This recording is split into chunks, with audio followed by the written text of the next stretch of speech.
special guest on. We have Charles Frohman of the Freedom Hub coming on. Charles is an expert in the healthcare field, and the Freedom Hub is an organization that has empowered several thousand people to save tons of money on their medical expenses. And while they don't sell insurance, they sell something very similar. They have something very similar that they offer. And so we're about to have Charles on to discuss that with us. Just give me a minute while I pull Charles into the feed.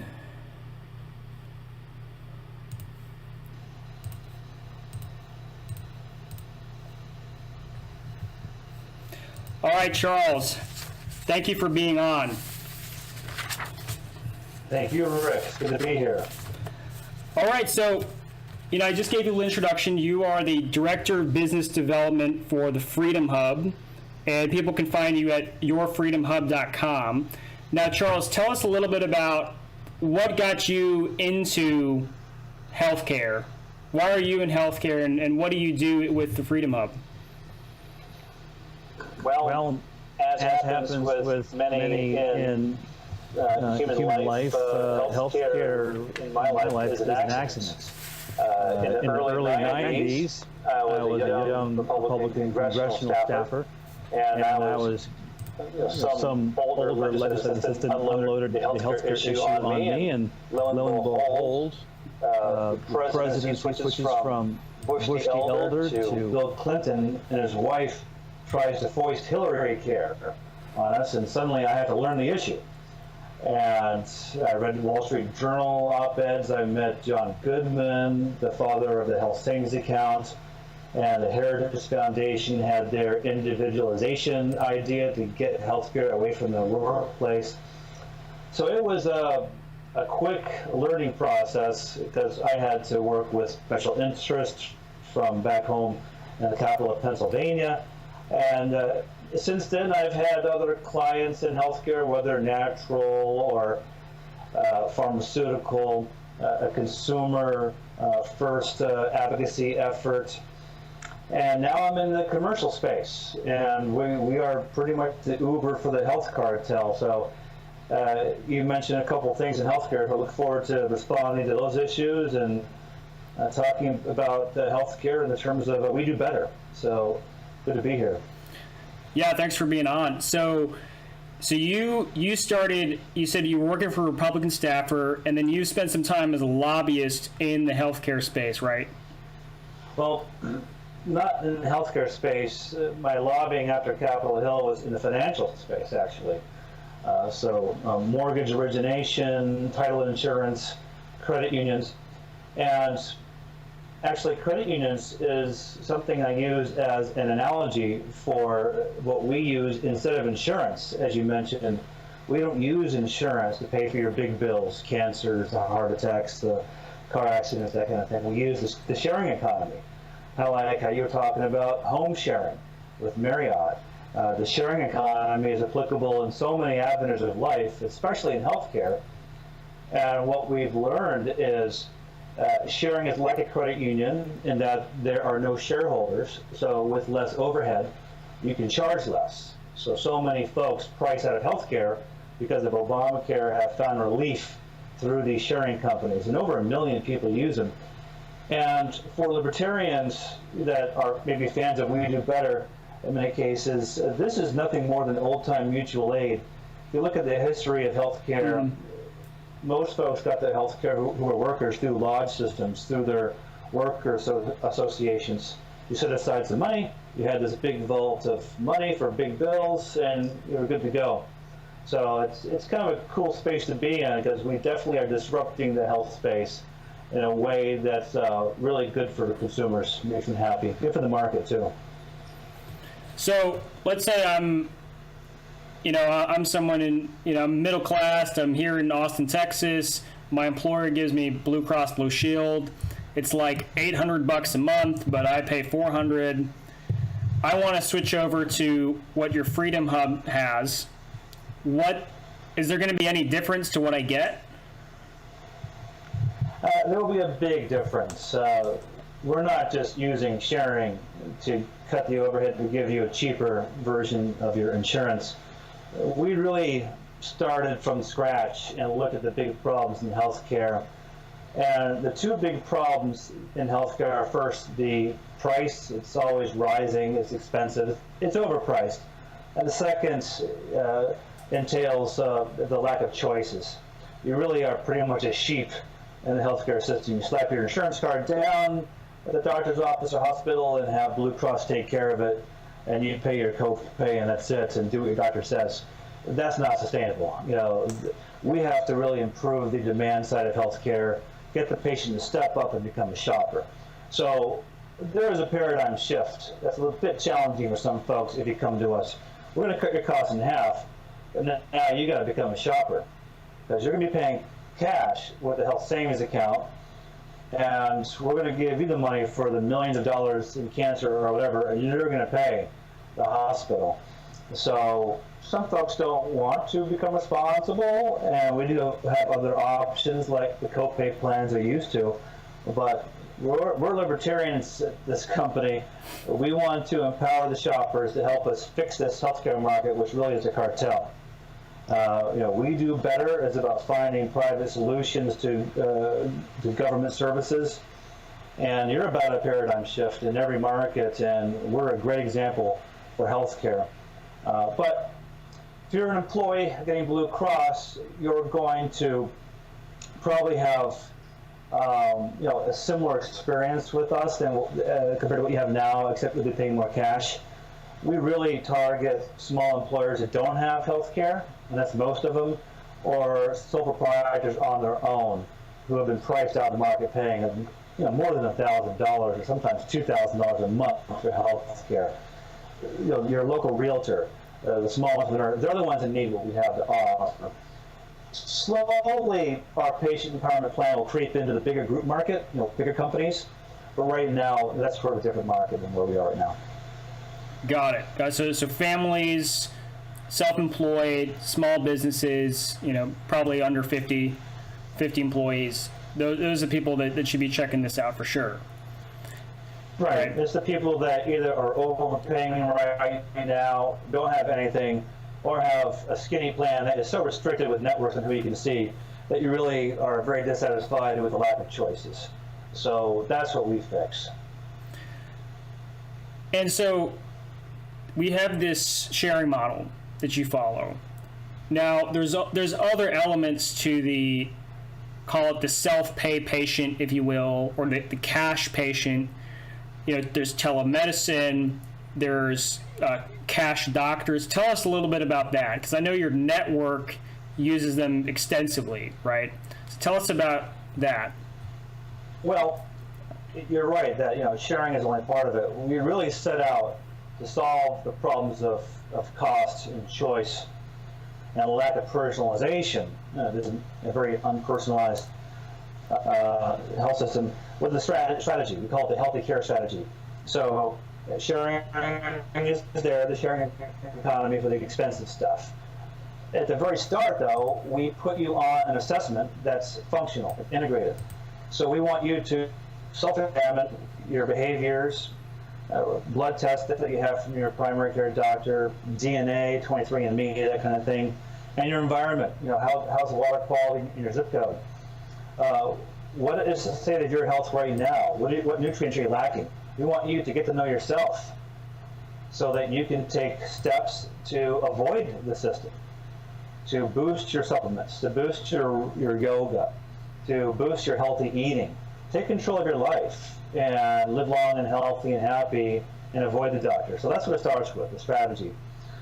And that functional assessment is artificial intelligence, so we use thousands of studies and thousands of people that have gone before you. And so we personalize that assessment so you really know what's going on an enzymatic level with you, so you can fix yourself. Then we are going to give you some incentives, which you don't have in many cases in the current system, with health savings accounts, which many free market activists are familiar with. The more you shop around and save that account for healthcare, it builds with interest from the bank until you retire. You can get several grand a year put into that, and have many more grand, tens of thousands of dollars by the time you retire, which you will need because Medicare has so many gaps. And we have a new savings account, which will double your money and give you a ready source of cash for the chiropractic visits or the naturopath visits that increasingly more folks want to visit, not just allopathic primary care. So it starts with the functional assessment, get you to be aware of who you are, so take self-control, and then some financial incentives to profit from healthy shopping, HSAs, and we have a medical vault, so we gather all those disparate records you have from all over the place into your key fob. You know your records. Future doctors will have that. There's four things. Those are the first two. And the third thing is we give you a shopper, a concierge. It's going to help you become a shopper worldwide.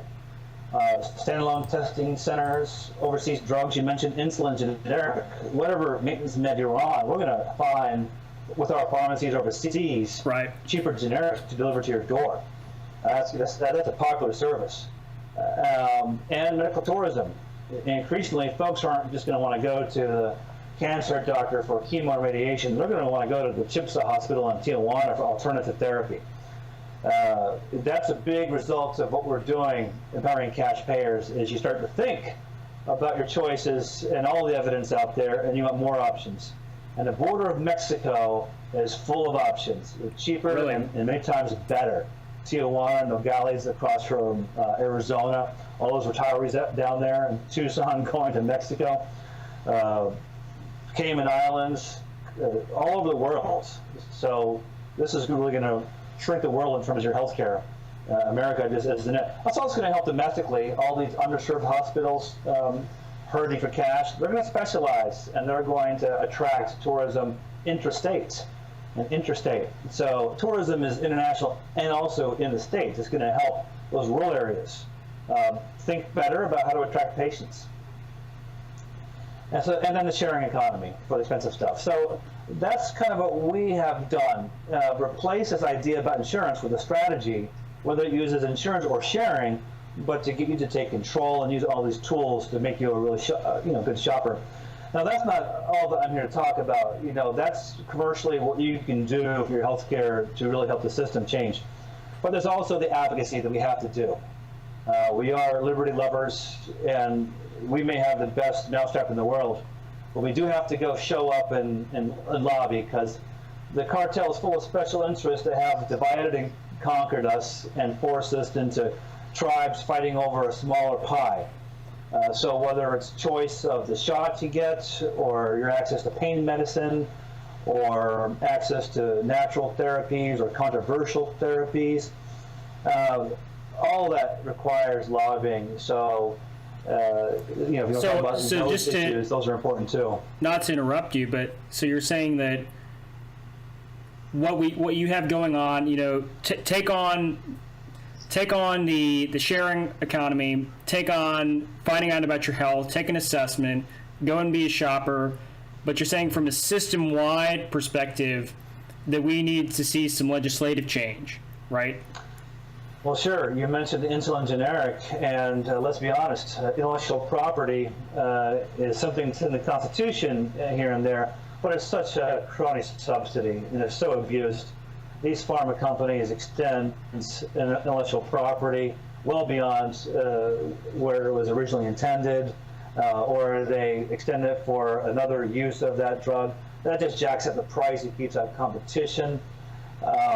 You limit that or get rid of it. The FDA, the Food and Drug Administration, it keeps dying patients from trying risky drugs that have been tested a bit for efficacy and safety, but not totally. But if you're dying of cancer, why shouldn't you have the right to try? You've heard that phrase, right to try. That goes for natural care too. The cherry growers in Michigan advertise the benefits that everyone should know that you get from cherries with arthritis. But if you say that, you're advertising a health result which makes it a drug and needs to go through the billions of dollars required to get FDA approval for a drug. That's just ridiculous. So the FDA is bad against pharma, it's bad against natural care, and get rid of it. Milton Friedman said, just let private certification organizations compete for how they advertise to consumers what's safe or not. And you have the courts for harms. So that's what the courts are there for. So yeah, the healthcare cartel can be opened up and broken open by the cash payers we create. But the choices you're going to have still will be limited until we really, bury the state legislatures and Congress with an army of advocates to free up the system to get all the choices we deserve and need. So in your opinion, is it more about just simply repealing those laws? Well, yeah, but you got to couch it because of reality with what you would replace it with. So Milton Friedman's idea is abolish the FDA. It kills people if you look at how it keeps life-saving drugs off the market because of the cost of approving drugs. But paint people a picture. Like we do better, you paint a picture. You have all these private alternatives to government services that do better. Well, private certification organizations exist and will do better protecting you from unsafe or inefficacious drugs and other therapies. So yes, abolish. Maybe there's some reforms you can do. You don't have to abolish, but keep in mind the big picture. You're going to get something better than a bureaucracy. You're going to have, even with licensure. Licensure is another thing that needs to be privatized. You're going to have private certification organizations competing for market share. So, for example, our sharing company may belong to the Sharing Companies of America, which has very high-level certification requirements. We're going to advertise that to the consumer. For every market, that's what has to happen. And the consumer will demand, this stamp of approval from this certification organization. So you create competition among certification organizations, which should be members of We Do Better, because there are certification organizations for every market right now. And those things will give consumers a better service than the bureaucracies do right now. People don't understand that. They think if you're going to abolish the FDA or USDA or FTC, that we're going to have chaos and death. No, you'll have less chaos and less death and better consumer shopping based on the certification organizations, which are going to work harder to compete for your attention. So there is so much upside to replacing bureaucracy with useful advertising and information organizations. Yeah. So thanks for pointing that out. There's the current what there is we can do, and then there's also the what can we do going forward, right? In the future, what's possible. So thanks for giving us some perspective on that. Charles, we're out of time, but thank you so much for being on, and hopefully we'll get to talk to you sometime soon. YourFreedomHub.com. That's the place to go to reach us. Rick, thank you so much. And WeDoBetter.org, right? .org? .org, that's right. Fantastic organization. We love Dan Johnson, so thanks, Rick. All right. Thank you, Charles. Talk to you later. Bye now.